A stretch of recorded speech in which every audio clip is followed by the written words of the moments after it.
So welcome everyone for the Dora Talks number 2. This time I'm very happy to have a new guest, which is Sean Shinnock. He's going to introduce himself right now. And welcome, Sean, to the Loft. Thank you. Thanks for coming by. And the first question is usually just give us an insight who you are, what's your acquaintance with Dora, and exactly. Okay. I've got 35-ish years in the industry now, 10 years approximately within the automotive and the manufacturing sector, during which time I actually implemented the largest SAP system in the world, which touched a lot on Dora things at that time. And then I spent a further 25 years in the finance sector, working from, I started within the industry 30 odd years ago as a developer, and I've worked all the way up to the board. I was on the board of Clearstream Services and other startups and regtechs, fintechs within Clearstream for the last 5 years. Now I work as a one-man band, an independent. I provide fractional services to many people such as AFMs, etc., looking for Dora support. And, I stumbled along Dora. Well, obviously I knew about it, but I looked at it in more detail early this year in April, May timeframe. And as I'm looking through that, I kind of go, I've got the experience in all of this. I've done each of these things. I've worked them at very high levels within Clearstream, within the automotive industry, etc., dealing with governance, contracts, as well as dealing with some of the technology aspects. And so that's when I realized, that they're very much a sector that I should be looking at how I can help. Cool. Sounds great. Thanks. And usually we always, to loosen it up and kind of make people understand what Dora is, for those who haven't really grasped it until now, we ask every guest to explain Dora to us as if we would be 5-year-olds. So if you could try this. Yeah, I'm not sure if I can do the 5-year-old piece, but Dora for me is about understanding what your technology chain is and how it impacts your business and getting grasp of the governance around that, management of the risks, etc. And I'm not sure that that's an explanation for 5-year-olds, but that's kind of where I would go with that. Okay, sounds great. So let's start with the first questions out of the 5, which is, what challenges have you seen in the fund industry when adapting to Dora, and how can they be overcome?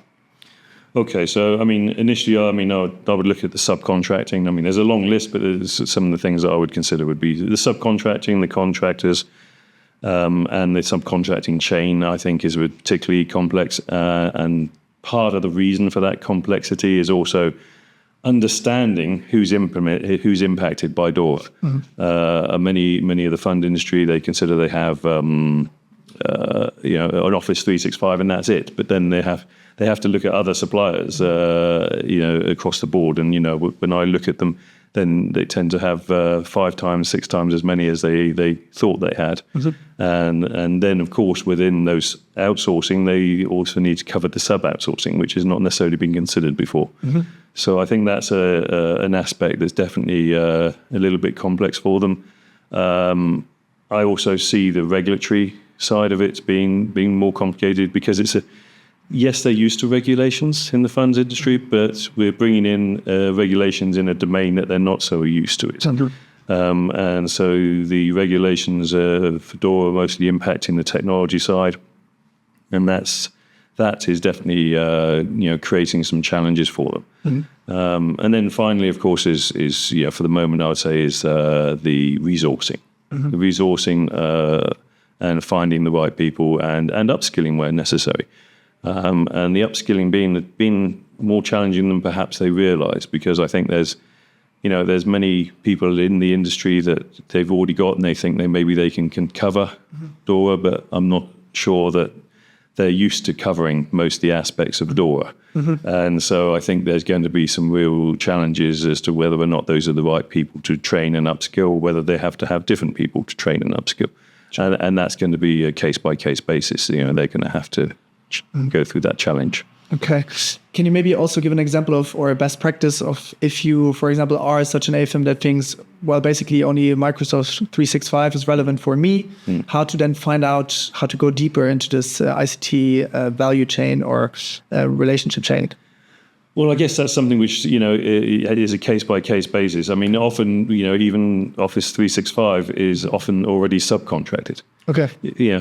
People will go to a IT provider in Luxembourg, and Office 365 will be contracted behind that IT provider. And obviously there's various elements of Dora, but they will have to go and look at what service levels do they have, what audit rights do they have, etc. And that needs to be done not just to your outsourcing partner, but to those behind, like the Office 365. But also when it comes to looking elsewhere, they need to consider, things that they may not have considered before. Their custodian. Their custodian runs on IT system. Do they receive BCP reports on an annual basis from their custodian? Do they have audit rights, etc.? Do they receive cybersecurity reports from their custodians? Okay. All right. So second question: what best practice ensures DORA compliant software is widely accepted and used within a company? Yeah. Okay. So initially, I'd say you need to develop a compliance culture. Now, you may consider you have a compliance culture, but of course, now you're bringing in the technology aspects into that compliance culture, which will be challenging because when people hear compliance, they're thinking very much differently as to what compliance means. So I think that's something which is going to have to be developed with the IT and within the company as a whole. But then, I think it's a smart idea to leverage automation. I think automation is going to be a key domain which is going to need to be used in order to break the pain of some of the work that needs to be done. And there's so many tools that exist. And in fact, many companies have the automation tools and then tools they can use within their companies, within their Office 365 suite, and they're not using them. Okay, those may need to have some development, so maybe that's not the smart answer, but it's still, there's many options available to them. And of course, going on top of that, there will be the challenges of the software themselves. Obviously, it's a new regulation, it's a new requirement, and so the softwares are new, and they're coming to market now, and all software providers will be promising, what they're going to solve. But I mean, it's not going to be for a year or two before we see where the preferred solutions lie, where they're providing the most value. So that makes a challenge for any company to choose the right software. It may be that they have to go through a couple of iterations to get to where they need to go. All right. Next question is: how can IT and non-IT teams collaborate effectively during the transition to DORA processes? Okay, so for that, I mean, obviously, they need to align their objectives. So, business and IT historically struggle in this domain, and it seems to continue.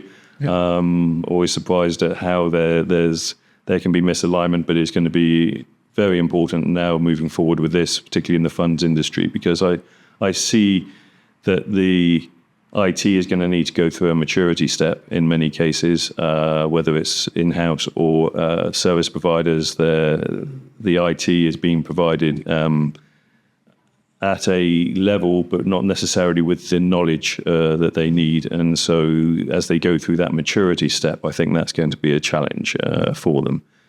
So similarly, I think there's also going to be the need in terms of the risk assessments. That's something that needs to be done jointly. I think, it's a great opportunity to do jointly, but there's also a need. I mean, I did the risk assessments for technology within Clearstream Services when I was there, and I integrated them into the overall risk model. So I'm quite familiar with the challenge that created, and also the familiarity of realizing how the IT minds think differently to the business minds, and so obviously, from a business, you need a single risk model that with risk graded in a certain way. But from an IT perspective, you might not see it that way. So, initially the IT, I would probably recommend they need to come up with a starting point, but then they should sit together and develop risk assessments together, I think, in order to be successful. Okay, next question. What strategies help overcome resistance to new software critical for DORA compliance? Okay, so initially we need to think about the communications and education. We need to talk, make sure people are aware of why we're doing the software, why is it being brought in, what's the purpose, what's it going to solve, and education needs to be provided around that, and that needs to be provided, across the board to all teams on an equal basis.